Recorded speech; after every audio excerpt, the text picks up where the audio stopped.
kulit anak-anak ini berbeda dengan orang dewasa. Jadi jangan menyamakan bahwa anak adalah dewasa mini, bukan. Tingkat kelembapan anak-anak itu cenderung lebih cenderung gampang kering dibandingkan orang dewasa. Oh, seperti itu. Orang tua harus cuci tangan dulu. Betul. Jadi jangan sudah anaknya ada alerginya, Ya, ada tangannya infeksi, terus orang tuanya pegang ya jadinya resikonya akan double-double Betul, ya. betul. Jadi memang pilih yang kalau saya bilang sih yang murni ya. Yang murni. Jadi emas yang murni atau perak yang murni seperti itu.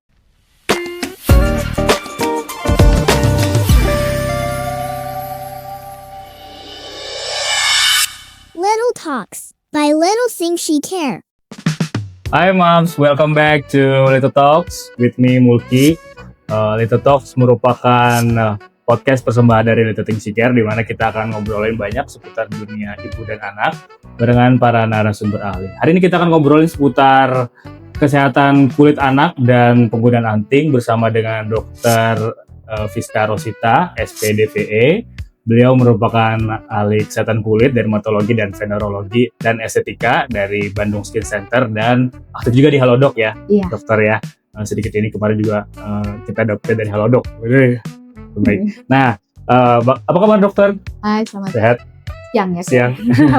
Sehat ya dokter. Terima kasih loh udah meluangkan waktu buat ngobrol-ngobrol hari ini. Senang banget kita. Nah dok, ini kita memang pilih topiknya ini kan kesehatan kulit dan anak. Memang karena ini pasti relate banget nih sama customer kita nih dok. Iya, Karena juga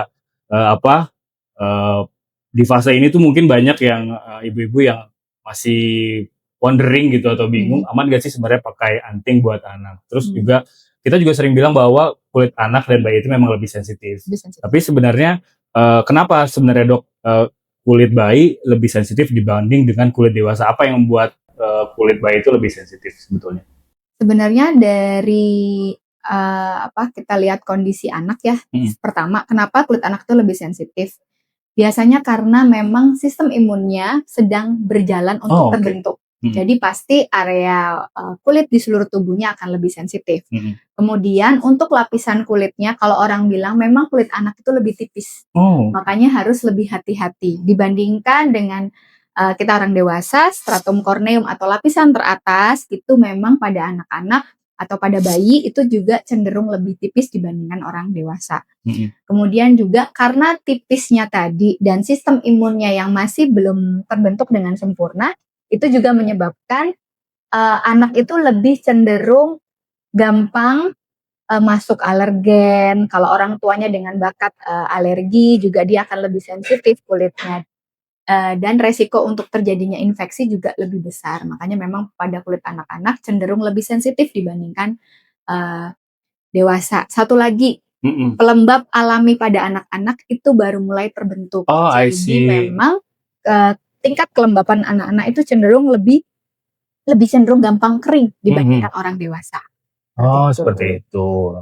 Jadi memang sedikit menjawab ya. Jadi kan kita selama ini kita ada secara brand itu dari 2018. Memang kita sering soundingnya bahwa memang kulit anak atau bayi itu lebih sensitif. Nah itu jadi lebih menjelaskan ya mami-mami ya. Jadi ini kayak akhirnya ada ininya nih ahlinya yang menjelaskan tentang mengapa sih kulit anak lebih sensitif. Nah, terus juga nih kita juga banyak banget kan yang kadang ada yang muncul kemerahan, gatal atau bengkak nih karena alergi atau iritasi. Apa sih bedanya sebenarnya antara reaksi alergi sama reaksi iritasi biasa? Sebenarnya kalau untuk reaksi alergi biasanya ditandai yang awal sekali adalah rasa gatal. Kalau pada anak-anak karena mereka mungkin kalau mereka sudah bisa bicara mereka akan bilang gatal. Tapi kalau anak-anak bayi misalnya dia akan pertama kalau bayinya baru lahir itu dia akan cenderung lebih rewel. Karena dia pasti akan nangis, menyusuinya kurang atau mungkin makannya juga jadi akan kurang. Dan biasanya dia akan melakukan gerakan yang sama di area yang mana mereka tidak nyaman. Kalau mereka tidak nyaman di area telinga, mereka akan menyentuh berulang-ulang di area itu. Seperti itu. Kalau iritasi, jadi awalnya gatal, kemudian biasanya akan muncul kemerahan. Kadang-kadang setelah itu akan berkembang mungkin ada bengkaknya. Tapi biasanya kalau reaksi alergi, kita obatin, dia akan membaik. Tapi kalau dengan infeksi, berarti dia akan memenuhi tanda-tanda seperti merah, nyeri, kemudian warnanya tuh ada bengkaknya, sama sebenarnya hampir mirip, tapi biasanya dia akan diikuti dengan rasa demam. Terus habis itu demamnya juga bukan apa sih namanya, kalau dipegang itu juga ada rasa nyeri. Anak itu akan menunjukkan rasa tidak nyaman seperti itu. Nah, biasanya kalau gini kadang-kadang kalau pada beberapa anak itu dia bisa diikutin berbarengan dari awalnya iritasi baru diikuti infeksi. Namanya infeksi berarti ada sesuatu, ada perlukaan dulu di situ. Kalau iritasi biasanya ya dia menyentuh misalnya penggunaan popok atau penggunaan anting itu juga bisa menimbulkan reaksi alergi. Jadi kita biasanya akan berjalannya kalau pada anak-anak kadang-kadang dia barengan iritasi dan infeksi tersebut. Seperti itu. Nah, kalau tindakan pertamanya apa dok buat setelah muncul iritasi, kayak apa first aid-nya lah gitu? First aid-nya biasanya kita lihat dulu kalau anaknya tidak nyaman boleh dilakukan kompres, misalnya kompres dengan cairan infus kayak gitu, boleh seperti NaCl, dikompres dulu anaknya, dilihat dulu. Kemudian boleh digunakan pelembab, tapi paling penting adalah sebelum menyentuh area yang anak itu tidak nyaman, orang tua harus cuci tangan dulu. Jadi jangan sudah anaknya ada alerginya, ada infeksi, terus orang tuanya pegang ya jadinya resikonya akan double-double ya. Resiko untuk terjadi infeksi juga akan lebih besar. Jadi penanganannya boleh gunakan kalau boleh pakai pelembab atau boleh pakai petrolatum jeli untuk sementara. Jadi sambil dilihat dulu ini membaik atau enggak. Kalau enggak membaik ya jelas harus segera dibawa ke dokter. Seperti itu Mami ya. Jadi kalau misalnya ada itu tadi pakai apa dok? Pakai pelembab. Pelembabnya. Pelembab itu kayak boleh pelembab bayi biasanya kan biasanya tuh yang dia tidak terlalu wangi, tidak terlalu apa namanya dia ada bahan-bahan yang memang bisa membantu mengurangi inflamasi atau radang. Betul. Kayak gitu. Nah kan memang rata-rata, let's say kita assume ini pemakaian anting ya dok ya. Sebenarnya material seperti apa sih yang berbahaya buat kulit? Terus juga ya material apa yang berbahaya buat ada? Sebenarnya kalau dari beberapa literatur itu selalu akan menyebutkan pilihlah bahan-bahan yang hipoalergik. Di mana semuanya akan mention itu adalah pasti emas murni atau silver atau perak murni. Di luar dari itu biasanya mereka tidak merekomendasikan. Jadi karena ditakutkan pada beberapa anak memang orang tuanya dengan bakat alergi atau kita sebut dengan orang tua yang punya dermatitis atopi, itu juga kemungkinan besar anaknya akan dermatitis atopi. Jadi memang pilih yang kalau saya bilang sih yang murni ya. Jadi emas yang murni atau perak yang murni seperti itu. Nah, jadi itu berarti kalau misalnya alergi logam itu dia bisa terus aja ya, jadi memang harus benar-benar. Habis tindik, jangan lupa perawatannya. Little Things She Care punya aftercare kit khusus untuk perawatan setelah tindik. Bisa order lewat WhatsApp atau website Little Things She Care ya. Jadi memang termasuk dari kayak kalau misalnya kita alergi juga beberapa ya itu kayak misalnya alergi. Sama nggak sih dok kalau dok itu kan dari luar ya berarti eksternal itu sama nggak sih kayak mungkin sama ya kayak alergi apa kayak alergi kacang gitu, alergi makanan gitu kan? Iya bisa, tapi biasanya kalau alergi makanan biasanya setelah menunjukkan hasil anaknya tuh kayak dermatitis atopi, baru dia akan diikuti dengan alergi makanan gitu. Atau misalnya anaknya di start 6 bulan mulai makan itu baru kelihatan ada alergi makanan atau tidak. Gitu. Jadi itu mengenai material yang memang jadi pastikan antingnya bahannya hypoallergenic ya dok ya. Terus juga itu soal material. Kalau secara desain nih dok, dokter punya saran nggak? Apa desain anting seperti apa sebenarnya yang aman untuk bayi atau anak? Kalau saya sih yang pasti tidak bentuknya yang digantung yang panjang, ataupun kalau memang dia bentuknya ada kalau orang tua dulu itu pasti maunya yang bentuknya kayak ring, tapi ringnya pun benar-benar bukan yang besar karena takutnya anak di usia berapapun ketika mereka tidak nyaman mereka akan mencoba menarik. Ya, yang ditakutkan kalau dia bentuknya yang panjang, yang bentuknya bulat tapi yang besar itu dia anaknya akan resiko dia menarik. Seperti itu. Jadi biasanya sih saya menyarankan justru kalau bisa anting yang di belakangnya itu tidak perlu ada penutupnya. Jadi yang kayak sekarang tuh yang dia loop end ya, bentuknya loop end. Kenapa? Karena kalau dipakein loop end, anak itu hanya tahunya ditempel. Jadi dia belum meras. Kalau dia pun dipegang, dia tidak bisa mencoba untuk menarik seperti itu. I see. Saya juga tidak merekomendasikan yang tipenya tusuk.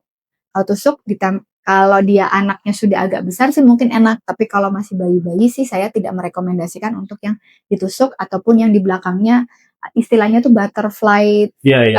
loop ya. Jadi ada Iya. tutup belakangnya tuh Itu salah satu yang paling common ya, paling Iya, banyak. yang paling sering. Makanya jadi perlu diperhatikan anting yang aman, desainnya satunya yang bentuk lupen ya, atau yang satu Iya. kesatuan. Nah ini juga topik yang sering banget nih dok muncul, keloid. Nah mungkin kalau keloid itu apa sebenarnya dok? Keloid ini juga sering nih kita kalau misalnya kita ngomongin anting atau tindik atau kulit itu sering banget muncul topik keloid. Saya juga sering dengar, tapi keloid itu apa sih dok sebenarnya? Jadi keloid itu adalah istilahnya paling gampang bekas luka yang menutup, tapi ada aktivitas dari kolagen yang berlebih.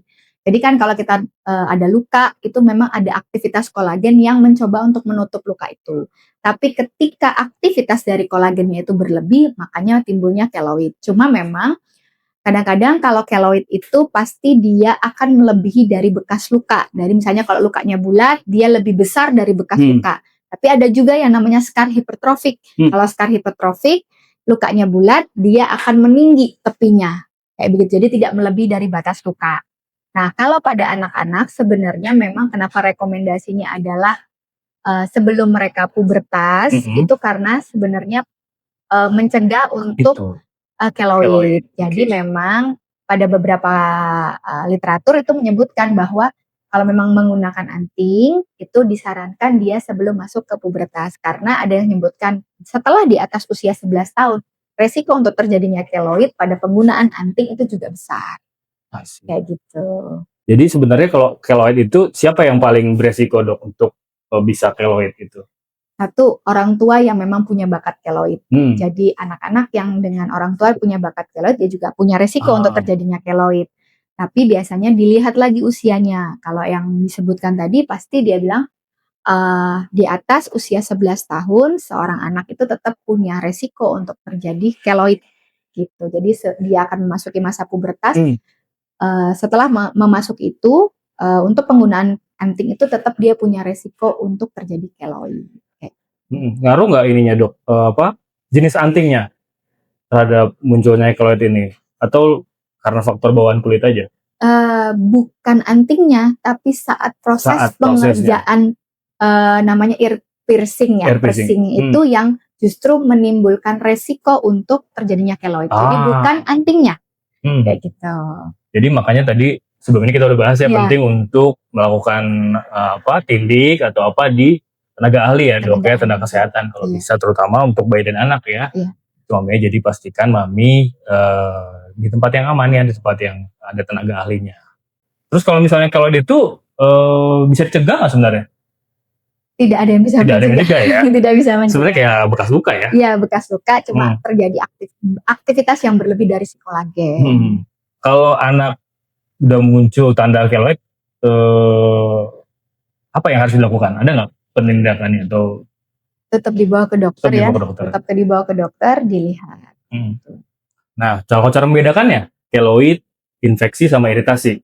Kalau keloid biasanya sudah tidak ada proses infeksi di situ karena dia sudah menutup lukanya, tapi memang ada terjadi bentuk peninggian. Jadi bentuknya tuh kalau dilihat ya bentuknya bisa bulat, bisa dia memanjang mengikuti dari arah misalnya kalau pasiennya di sini itu nanti dia tiba-tiba di belakangnya sini jadi membulat kayak begitu. Tapi kalau infeksi ya pasti tadi bisa merah, isinya nanah.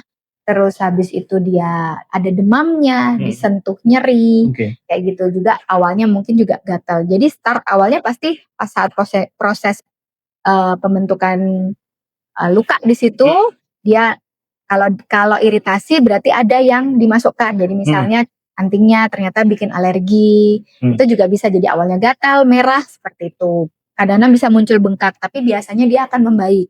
Ada proses membaiknya, kecuali memang anaknya memang alergi. Jadi juga ada produk-produk yang bisa membuat alergi tadi. Nah kalau infeksi tadi ya ada merahnya, ada nyerinya. Kalau misalnya keloidnya udah lama kan saya suka lihat tuh ada beberapa orang yang ada keloid itu sebenarnya bisa dihilangin nggak? Bisa dihilangin. Jadinya surgery?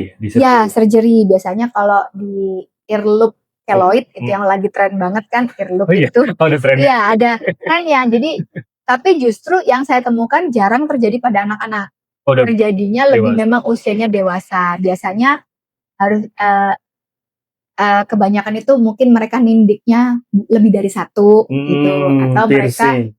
atau memang mereka dulu pernah waktu kecil di piercing, terus kemudian sudah besar kan udah nutup nih, Iya, udah betul. lama karena nggak pernah pakai, Betul. terus mereka coba lagi, mereka pasang, karena kebanyakan kalau sudah dewasa mereka tidak akan pasang itu ke tenaga kesehatan, Betul. mereka akan pergi ke tempat-tempat Parlor biasanya. yang kayak gitu. Kita tidak tahu higienitasnya. Betul. Nah, akhirnya itu yang bisa aja menimbulkan salah satunya mungkin keloidnya, mungkin juga infeksinya. Jadi biasanya kalau masih kecil orang tuanya pasti akan ayo kita bawa ke bidan atau kita bawa ke perawat, atau rekomendasinya malah kalau dari Amerika nyuruhnya di rumah sakit.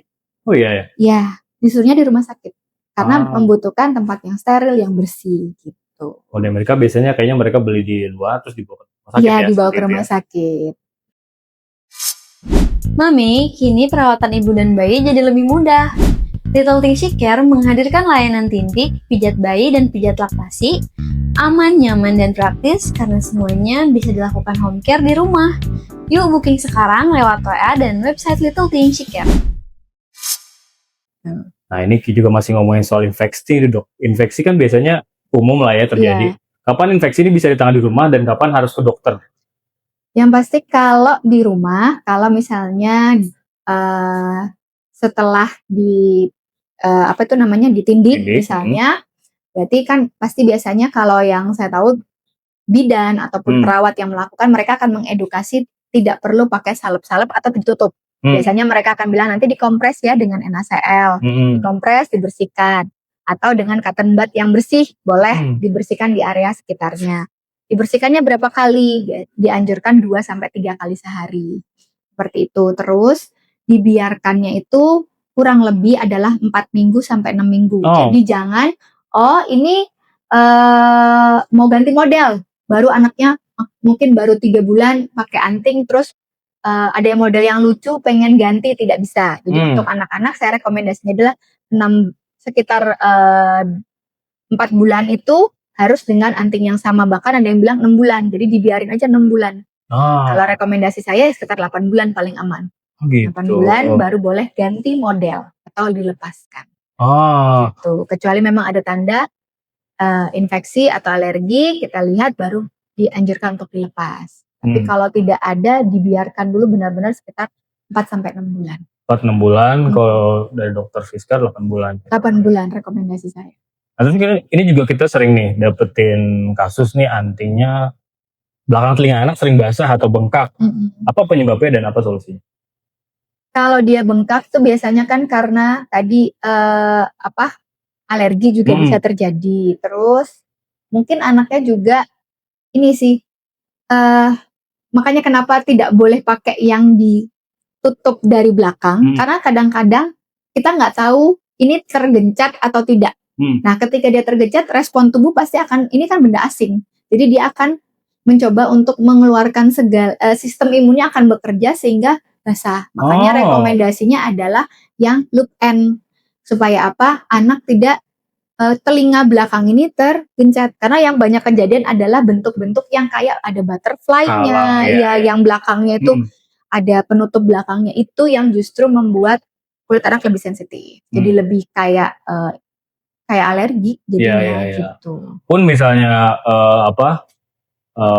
mami atau anaknya udah terlanjur pakai anting yang model tersebut, ya itu paling cara mengatasinya dibersihin ya dok ya, secara benar, dibersihkan secara teratur 2 kali sehari, boleh pakai NaCl gitu. Nah ini dok, kalau anak pernah alergi itu aman nggak kalau pakai anting emas? Atau sebenarnya ada ininya nggak? Jenis-jenisnya kalau anting emas sendiri? Tergantung alerginya apa ya. Tapi kalau memang anak memang punya bakat alergi, sebaiknya sih memang mau nggak mau antara ditunda atau dicobakan. Tapi kalau memang udah yakin dok, kalau kalau saya pakai emas saya nggak kenapa-kenapa, ya boleh dilakukan.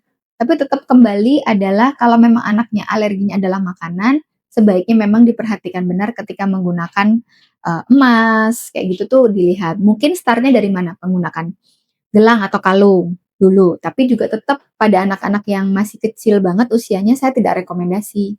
Kenapa? Karena risiko tertelan atau dia Betul. gigitin gitu. Jadi kalau ditanya apakah boleh pakai anting, ya saya sih pastikan dulu benar-benar alerginya sudah teratasi dengan baik. Kalau alerginya masih ada, masih merah ya jangan. Gitu aja. Jadi diatasi dulu alerginya, baru kita pikirkan boleh menggunakan anting atau tidak. Nah kalau gitu anting yang seperti apa nih dok yang aman atau aman untuk anak? Yang pasti dipilih adalah yang hipoalergi.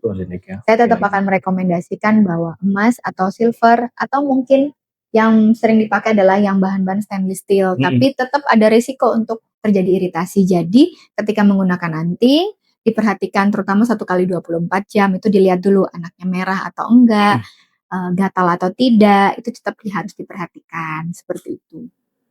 Terus kalau misalnya usia idealnya sebenarnya berapa sih dok? Anak tindik tuh mulainya usia berapa idealnya untuk ditindik?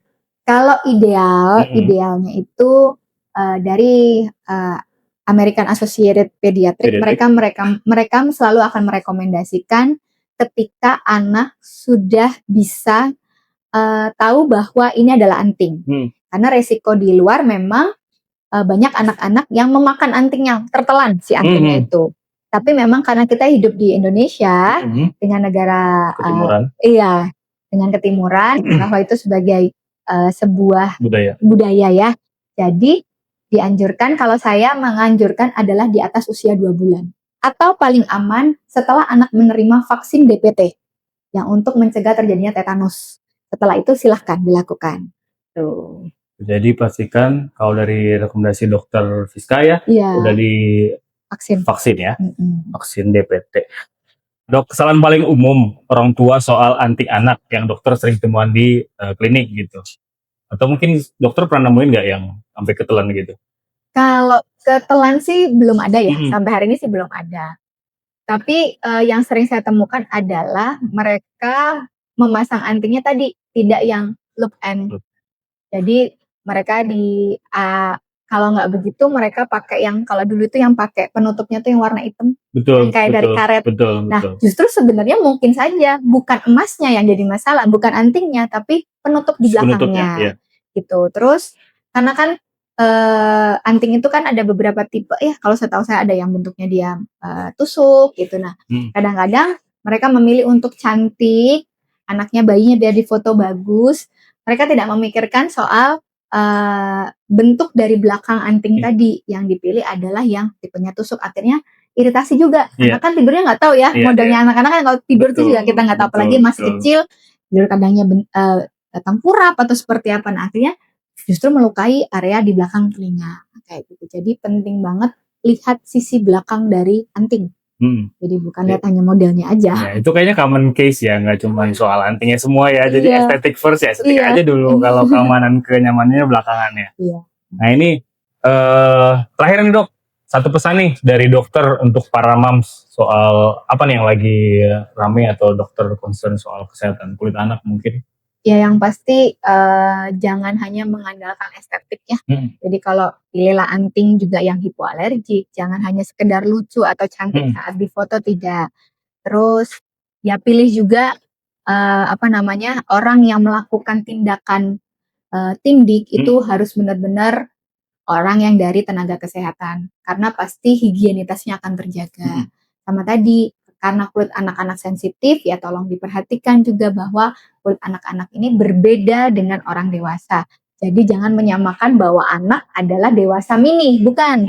Tapi anak adalah memang makhluk yang lebih sensitif, kulitnya juga lebih rentan terhadap resiko terjadi infeksi, seperti itu.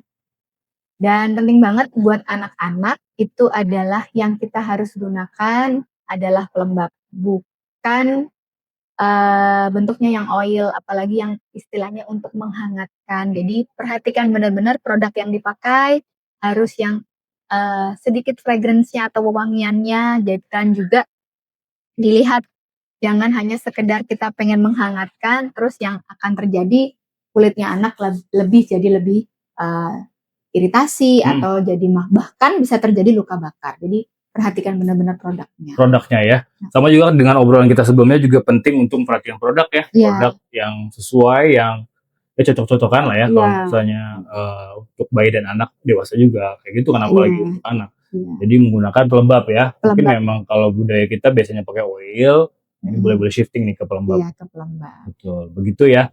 Nah, itu seru banget ngobrol-ngobrolnya. Terima kasih banyak Dokter Vista atas waktunya. Semoga bermanfaat buat mami-mami jadi lebih tercerahkan ya tentang kesehatan kulit anak dan anting. Dan mudah-mudahan juga membantu ya. Terus juga jangan lupa follow Instagram Little Things She Care ya. YouTube kita juga di subscribe, di like, di share. Terus juga di follow juga @LittleThingsSheWear supaya nggak ketinggalan promo-promo dan banyak informasi menarik seputar ibu dan anak. Dan yang pasti follow juga Instagram Dokter Vista ya di @ViskaRosita ya dokter ya.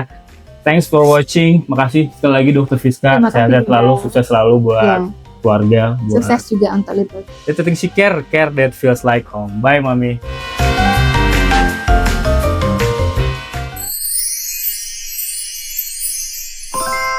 Care that feels like home.